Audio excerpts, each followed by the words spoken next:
It's March 2018, and I'm just going to give you a new update. It has been a while since I've done so, but slow and steady work has been going on. So most of the track is laid. There's still some things that I'm going to toy around with, some ideas, but the diagram there shows pretty much what I've done, what I've planned to do. There's going to be some continued changes to that, but surprisingly it worked out pretty well. So I have two trains running. Excuse my old buildings, those are some classics there that I've just got set up for fun. But so both Ys are completed on both sides.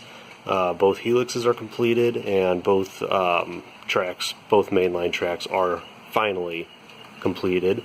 The wiring is, I'd say, 90% done. I think there's some feeders that I'm still going to put in place, but it's running pretty well. I've got, now you get to the point where you start fine-tuning, start running all your rolling stock, see what derails where. Really, obviously, turnouts are pretty much where I have my biggest problem, and unfortunately, one of the mistakes I made early on, before I really realized it was going to be an issue, was that I glued down some of the turnouts, and I really don't think I should have. And I didn't put glue under the moving points, but it just makes it harder to adjust and do things as you need to do them. But either way, that's been worked out for the most part. Nothing to file and just some handiwork cannot fix. As you can see up here, both this is the higher area. Both mainline tracks are in place. Both turnover, the crossovers are in place. So they operate pretty well. And then this track that comes off here, I've pretty much decided I have enough room to run a feeder line out here, probably a spur, come over this, and when this is eventually what it's going to be, I'm going to put something right in here, kind of above the main line to the side. It'll be a little higher than the main, and then continue a slope. So it'll probably be some type of a, coal or gravel operation. Not really 100% sure, but I'm going to be able to put a few tracks over there. So that's kind of the goal. And I experimented with this roll of roadbed. It actually came in handy when I ran out of cork. And it works really good. Like I say it's definitely a viable alternative. I wouldn't knock it at all. Wiring is always fun. I got two AR1s. I decided to just go with the simple route. If I ever want to change over to the more expensive breakers, I can do so. But this is the other Y right here. As you can see, excuse me here, it comes off right there, and then it goes that way. So that's the other Y. So I can run these trains pretty much around the entire layout.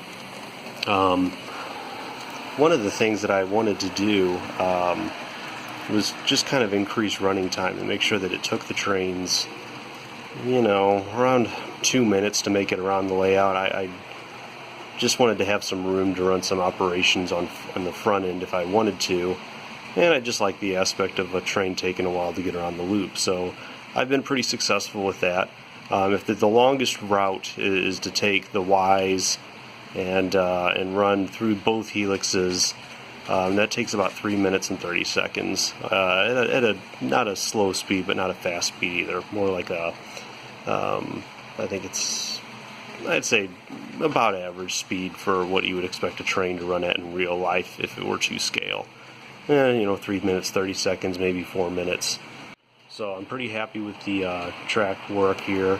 Eventually as well, I'm going to probably run something off here and bring it down and maybe have some type of an industry on this hillside.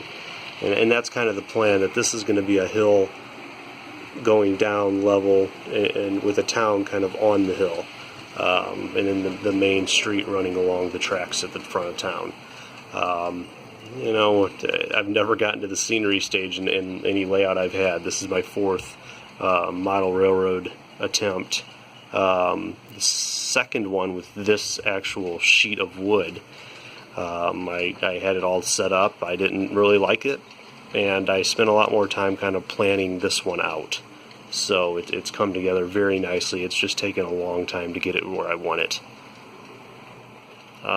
As for wiring underneath, so under here, obviously I have an NCE DCC.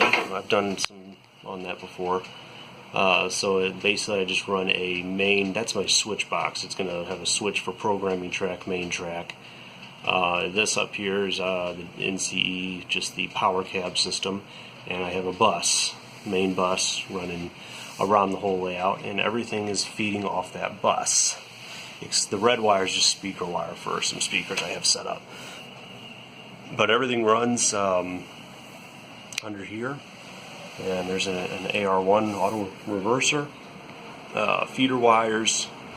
So the bus feeds each district, and then the red and white wires are basically feeder wires, usually that run up straight into the layout, and they're soldered to the track. Over here, this got a little advanced because I had to create the ability to remove this section, which is, I go over that in some detail, which involves the helix too. So the helix and half the helix and all of this can be rolled away if need be. So that's why these are connected with Molex connectors. So feeder wires, it's simple to me. I understand what I did, how I did it. Obviously, it's one of those things that it's easier when you do it all yourself. It's easier to fix it, or just know what's going on, like with a short circuit. And the same can be said over here on the other side. With this other end here can also detach. So there's the helix running up on top. This helix is splittable, can lock into place. I've just had a lot of fun doing this. It's great. Rolling stock, most of it's pretty old. I haven't really gotten anything new other than those coal cars, and those were about 6 years ago. Everything else I would date, 10 years to 20 years old.